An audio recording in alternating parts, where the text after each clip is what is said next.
Back to Politics Nation. On Friday, the University of Florida announced it had terminated all positions focusing on diversity, equity, and inclusion, including 13 full-time jobs and appointed 15 appointed positions as well. The move comes amid efforts by the State Board of Education and Governor DeSantis to defund all diversity programs at state-funded institutions. Joining me now to talk about it is Alphonso David, president of the Black Economic Forum and legal counsel to the Fearless Fund, which is currently facing a federal civil rights case. Good to have you back, Alphonso. Let's start tonight with your reaction to the headlines out of Florida. And we've been seeing conservatives target diversity and affirmative action programs at colleges and universities nationwide. Your reaction? Well, thank you, Rev. It's disturbing what's happening in Florida right now because it's not grounded in the data. I think it's very important to ground discussions about D&I in the data because there's a lot of noise and a lot of misinformation that we're seeing from the far right. So let's just talk about what the public thinks about D&I. Last year, there was a survey issued by Harris Polling and the Black Economic Alliance. And that polling found, and this is very important, that adults in the United States, by very wide margins, support businesses taking active steps to reflect the diversity of the American population. We're talking about 78% of Americans support D&I. And most notably, this broad support of companies' efforts to increase diversity reaches across racial lines, across generational lines, across ideological lines. We saw that across ideological lines, using this as an example, 67% of Republicans surveyed support D&I, 90% of Democrats, a broad coalition across generations, 74% of boomers, 83%, I should say, of millennials support D&I. And again, it's not within just talking about the public's perspective. Just think about businesses. There was a survey, again, conducted only 2 months ago by Morning Consult for Public-Private Strategies Institute, and they found that the majority of senior executives across political affiliations said that diversity initiatives play a critical role in the successes of their companies. Well, we're only talking about it reflecting the populace. I mean, and for people, as you state this data, the majority of Americans are saying, of course, colleges and businesses and corporations ought to reflect the population that are paying taxes, are they consumers? I mean, it just seems normal. Let me say this. We mentioned you represent the Fearless Fund, a venture capital project focused on Black female entrepreneurs being sued under the Civil Rights Act. I was with you at the federal court hearing in September in Atlanta as head of National Action Network, and as the Fearless Fund founders defended their program.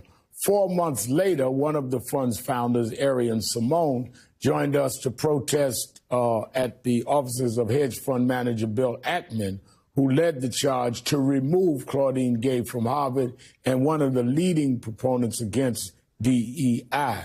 As the attorney of Fearless Funds, what's the latest that you can tell us about that case?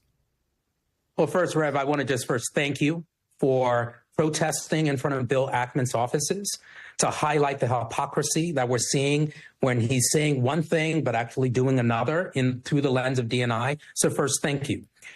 With respect to the Fearless Fund, as you mentioned, this is a venture capital firm. It also has a charitable arm supporting Black women entrepreneurs and other women of color.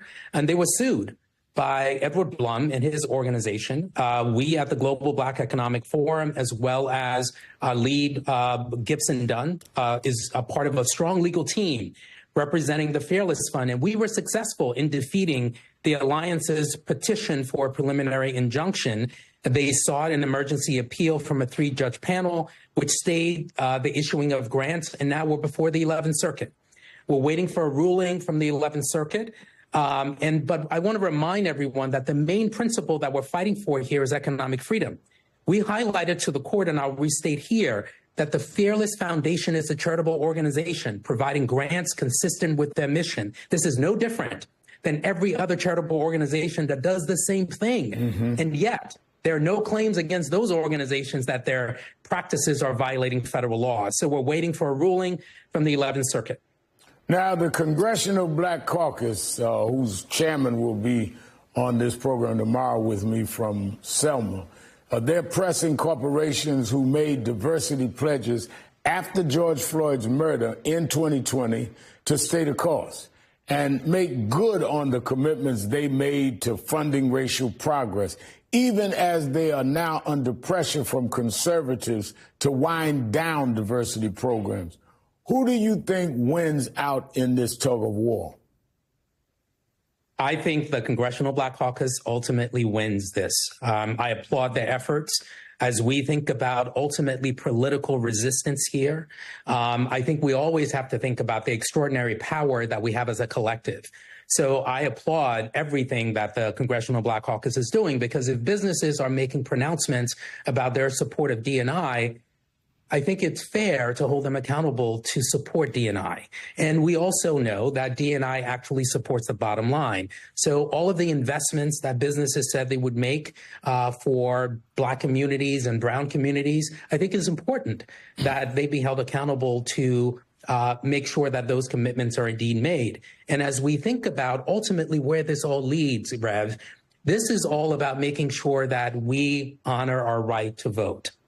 Yes, D&I is under attack, but we have a voice at the ballot box, and I want to make sure that folks don't forget that. Yeah. It's a constitutional right that doesn't exist everywhere around the globe, but it exists here in the U.S., and people have to exercise their right to vote. One last thing I'll just mention on that. The Global Black Economic Forum and the Lawyers Committee for Civil Rights announced a partnership a few days ago to mobilize Black voters at the 2024 Essence Festival of Culture, and we're prioritizing election protection, getting more voters and volunteers integrated into the election protection infrastructure that the Lawyers Committee has created. It is incredibly important that we use our voices this election season, because otherwise our rights are on the ballot, and if we're not there to vote, we might lose them. And you know, I've been to every Essence Festival, but this is more important this year than ever, and we'll all be there pushing for people to register and vote.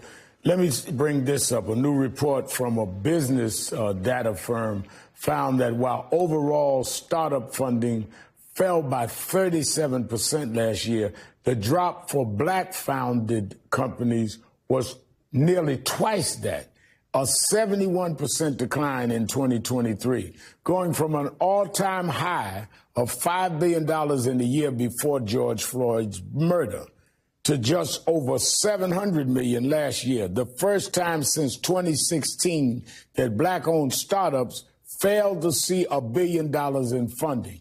How much of that is from this anti-diversity push, Alphonso?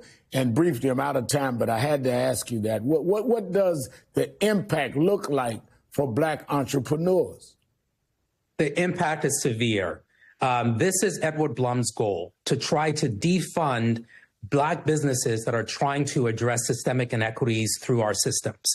They're looking to attack these businesses, to make sure that these businesses can't function, and ultimately to scare away investors who are looking to support Black businesses and brown businesses all across the country. So if you have not heard about this, I would ask for folks to engage.